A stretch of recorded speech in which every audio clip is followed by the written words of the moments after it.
Good evening, Ranger painters. It's Monday, and that means it's Morphin time. This is Chris with Crotoni Entertainment, and it's actually good to be uploading a video of this on a Monday. We're going to be jumping back into our Hyperforce Rangers today. As you can see, we pulled Hyperforce Pink since she's already done. We're not tackling Hyperforce Blue today. Not in the mood to do Hyperforce Black, and it just seems appropriate that a Red Ranger should be the last one we paint, so we're going to jump right into Hyperforce Yellow, the bulkster himself. I know he's not actually bulk, but he's kind of bulk. It's once Paul Schreier plays the role, we're not gonna mess with that.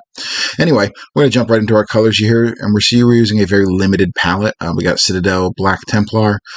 We've got our Citadel Contrast Yandin Yellow. We've got our Citadel Layer Flash Kits Yellow. We've got more Citadel paints over here. We've got our Citadel Runefang Steel. We've got our Citadel Nuln Oil Shade, specifically with the shade instead of the gloss, and our Citadel Abaddon Black, which is mostly going to be used for the basing. But a very limited palette on these Rangers, and it's going to start with that Black Templar.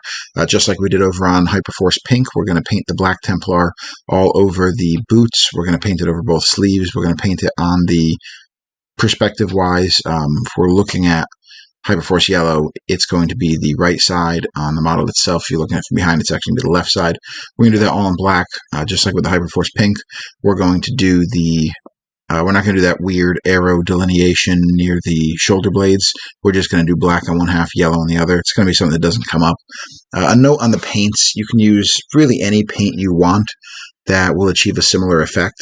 The contrast paints kind of, for me, have to be a GW only because I've not really encountered another company that makes a paint that does exactly what the contrast does.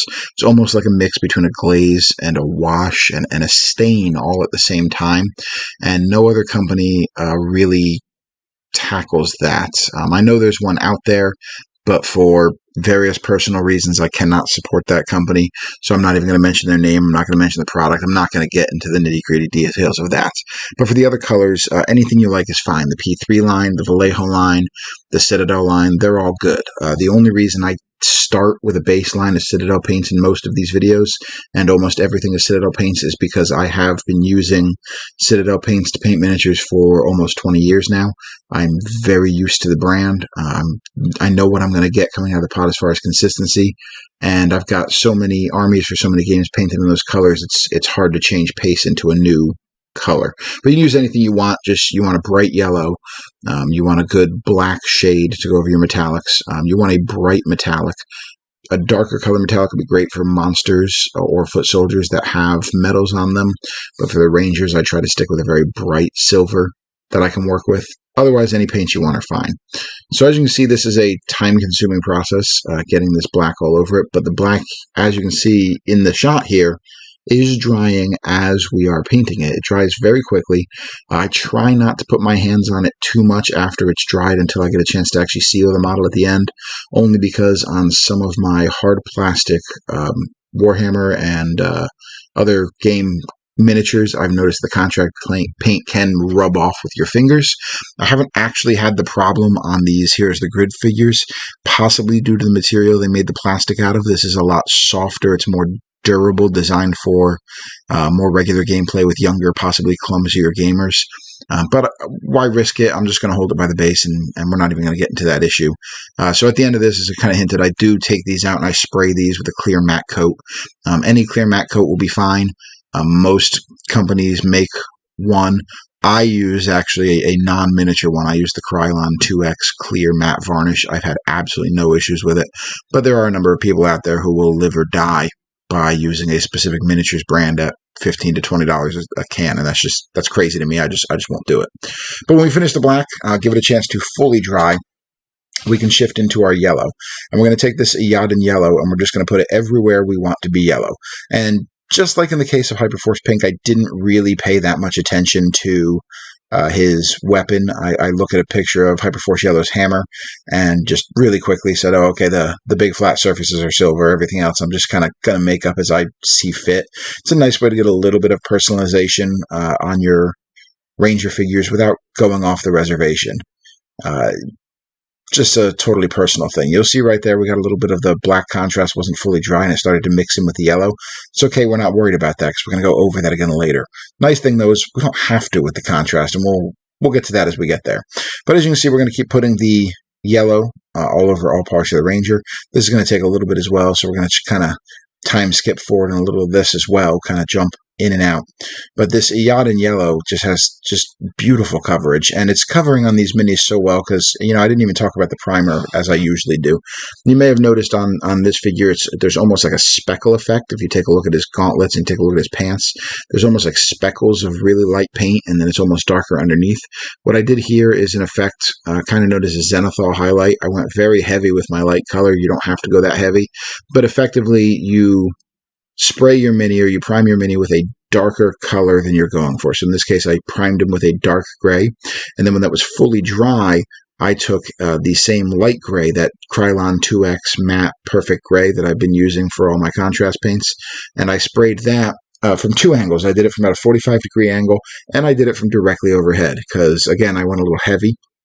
A lot of times you're not going to do quite as much of the lighter color on your miniature, but I decided to go with that for these Rangers, and it doesn't disappoint because the contrast does go over it very nice, and you do get a little more depth of color where the darker gray is. But you can do this with a simple black overcoat, black undercoat if you want. You would have to go and paint on a white or a gray. They recommend the Citadel Gray Sear, but I rarely use the Citadel recommended undercoats, and I've had no problems with contrast paints without doing it. So there's no need to necessarily do that, but a light gray or a white is perfect for that. So you could do it with a black undercoat, but you'd have to paint that on. You can do this with a white undercoat. You won't quite get the depth of color from the contrast paints that you do with a gray, but it's doable. It's something you can do. You don't have to go out and buy a specific spray paint to do this. Although I do highly recommend that Krylon 2X Perfect Gray. I use it for so many different miniatures, and it's a fantastic tool in my box. And as I mentioned previously in my box, I have stepped away a while ago from overly detailing my minis. That's why we call this the Everyman paint job. We want it to look good from about 3 feet away because that's where we're going to be playing games from. And I kind of go for that these days. And these contrast paints really help achieve that look. We could highlight this like crazy. We could make it look exceptional if we wanted to. But I like something that's going to look good from 3 foot. I want to play games with my minis. I want to paint a lot of minis. I don't want to paint a few really well. I just want to paint a lot. But as you see, we transitioned into the silver. We got our Runefang silver. And just like on Hyperforce pink, you'll see that this little lightning bolty type seam that they have running down their suits, I have decided to continue the trend of painting silver on the Hyperforces. I'm going to do that with Hyperforce black as well, even though I know on her official art she's actually got a red bolt there. I don't like the idea of having one Ranger have a random red detail there, and all the other Rangers don't have a detail at all. I know why they did it. They did it for the Black Ranger. It was kind of black on black, which has to be represented by a really dark gray on black, and they wanted that delineating line. I don't want to do it, so I'm going with the silver. It's another touch of kind of a personal look for these Rangers without stepping outside of the veins of what they're doing. Plus, I just think the silver lightning bolty line looks just absolutely striking on these Rangers, so I'm a big fan of that. Really not much to say while we're finishing up these silvers here, except I am still experimenting with the camera and the lighting for these YouTube videos. I'm fairly happy with the setup I've gotten now. It's much easier for me to paint a miniature. Still getting a little practice keeping it entirely in frame. I have this pull to the left, if you've seen a couple times. But if you have any suggestions for better camera angles or setups, please let me know. But I'm pretty excited about what we're going on here. It's so much easier to make videos now than it was, a couple months ago before the break, when they were just so painful to paint a miniature with the way I had the camera and the way I had the lighting. But on the wrist comm, or whatever this thing is supposed to be, I just painted silver all around it. On each of the Rangers, I left their color inside the middle, so that little screen here is going to be yellow on Hyperforce Yellow. And we'll keep going with the silver, do their shoulder pads, we'll do the hammer pieces, and then we're going to get into additional highlighting. But you can look at them right now, and you can see that we could stop after this step. If we really wanted to do a basic paint job that would still look good from the table, we could actually stop when we're done with this. We've got our silver, we've got our yellow, we've got our black. It looks good. The black is getting some nice definition from the contrast as it dries. And that could be it. I'm going to go one level higher. That's why we had those couple of extra paints. And nothing should discourage you from going even further than that if you really want to make this thing pop. You could do 7 or 8 different shades of yellow on this guy, just building up depth of color through the way, if that's what you wanted to do. As I mentioned, I go with the everyman approach. I don't want to do that anymore. I want to paint a lot of minis, and I have every single expansion currently out for Heroes of the Grid. I also am waiting for my, was it the Forever Rangers or Legacy Rangers or whatever they call them, that new set. I'm waiting for that to come in, so that's going to be even more Rangers on my plate, and I'm falling behind on getting them painted. So simple paint jobs that look striking are the absolute money. Some other things, while we're still going through the silver, I want to touch on for future videos. I've been designing, and designing is a strong word, but I've been putting together a randomizer for playing Heroes of the Grid. I think I'm going to present that in a video here in the next couple of weeks. And what it is basically a D20 chart where if you play this game a lot and you have a hard time picking Rangers, or you find yourself picking the same Rangers over and over again, it's designed to roll on and say, hey, we're gonna play this a different way. We're going to roll this dice, and we rolled Forever Black, which means every player has to take a Black Ranger today. Or we rolled a one of a kind. We can only use each color once. So if somebody at the table grabs a Yellow Ranger, nobody else can grab a Yellow Ranger at all. And I think I'm going to bring that up as a video in the next couple of weeks. Going to start taking some painting videos of some non-Heroes of the Grid minis, so I hope there's some excitement there. I guess we'll find out. And as we finish up the silver, we let that dry. And like I said earlier, you can see it. We could stop here. We stop if we want. We're not going to. We're going to take our Citadel Known Oil. We're going to go ahead and start shading the mini. And we're just going to kind of paint on this known oil over the silver. Some of it's going to roll onto the yellow. Some of it's going to roll onto the black. That's okay. We're not worried about that. The known oil is really just going to make the darkest areas of the black even blacker, and the areas of yellow that it glows over, it'll just create a depth line because we're going to put more yellow on this mini to go over the contrast in just a little bit here. And I'm noticing that there's some blurriness issues as I move my hands around here. I mean, it's got this new lighting and camera setup. It gets some great close-up shots, but when I move my hand around weird, I think I'm disrupting the light flow, and it's creating a blur there that I'm not a big fan of. And we'll get this figured out eventually, guys. I'm not planning on stopping making videos anytime soon. Eventually, I'm going to script my videos, probably. I'll actually watch it as I edit it and write out a script, so there's not as many ums and buts and random pauses in the conversation. But for right now, honestly, man behind the curtain moment. I put these clips in order, and then I just kind of talk at the camera while I'm watching the playback. So I've joked before, regular YouTube professional over here. But really, what are you going to do?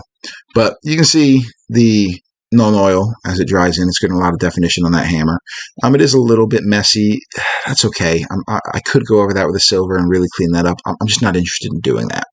So we're going to move on to our yellow. I'm going to take our Flash Gets Yellow, and this is going to be the hardest color to work with. Yellow is a very touchy color. So what I'm doing every time I take the brush off the camera is I'm dipping it in water and then I'm dipping it back in the paint. You could put the yellow in a palette. You could thin it down the traditional way. I've always found it works fine to do a quick paint job just this way. But with yellow, I'm definitely going to do 2 coats. So as you can see, as I painted over, I just left the deepest lines on the model, the darker contrast. So you can see I'm kind of working on the torso area there, and I left that dark yellow from the contrast under his pack. I'm leaving some of the definition on the abs there, and I'm just putting the yellow above that.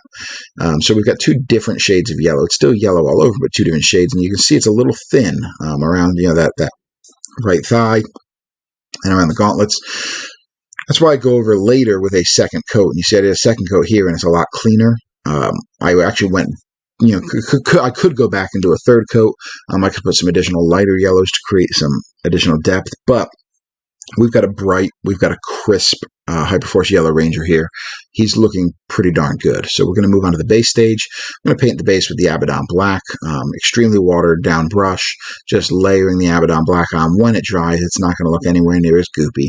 And we're going to finish this out like we do with every miniature by painting the rim of the base the color of the Ranger themselves. I'm probably going to make a change on monsters and foot soldiers and start doing them their respective colors. Monster cards are orange, bosses are purple, foot soldiers are bright green, all that good stuff. But for the time being, this is kind of what we got going on. So at any rate, we're going to get all these colors on the base here. We're going to wrap up Hyperforce Yellow. We'll be coming back next Monday with probably another Hyperforce painting video. We might finish up the whole Hyperforce series before we go in and do the Ranger Randomizer and then start getting to some other series. I don't know if it's going to be this week, but in the next couple weeks, we're going to get a video going of painting something that's not a Ranger. And we may eventually do a video on hobby space and dedicated play space for your games. If any of you don't have that, maybe you have an opportunity to build something like that. But in the meantime, please like and subscribe. Hit that bell button for notifications. Leave a comment in the comment section. It would really help me a lot. Got to please that YouTube algorithm. And in the meantime, thank you for tuning into Morphin Monday, and we will see you next week.